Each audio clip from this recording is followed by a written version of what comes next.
ఓయ్ శ్రావణి, ఏం చేస్తున్నావు అని అనుకుంటున్నారు కదా. నాకు తెలుసు. నేనైతే డ్రెస్ కుడుతున్నాను. ఆ డ్రెస్ ఎలా ఉందో మీరే చెప్పాలి ఇప్పుడు.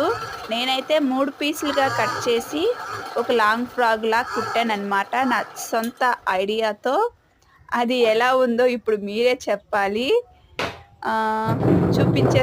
చూపించేసా. చూడండి ఎలా ఉంది నా డ్రెస్. నేను కుట్టాను. నాదైతే కాదండి, వేరే వాళ్ళది. ఆ అమ్మాయి చర్చికి వెళ్ళాలి అండ్ తొందరగా కుట్టాలి అంటే నేను కుట్టాను. అది ఎలా ఉందో మీరే చెప్పండి. కామెంట్స్ రూపంలో చెప్పండి, లైక్స్ రూపంలో చెప్పండి. ఎలాగైనా చెప్పండి. కామెంట్ మాత్రం ఖచ్చితంగా పెట్టండి. అది నేను ఎలా కుట్టానో నాకైతే తెలుసుకోవాలని ఉందన్నమాట. ఎలా ఉంది చెప్పండి. Thank you. Bye bye.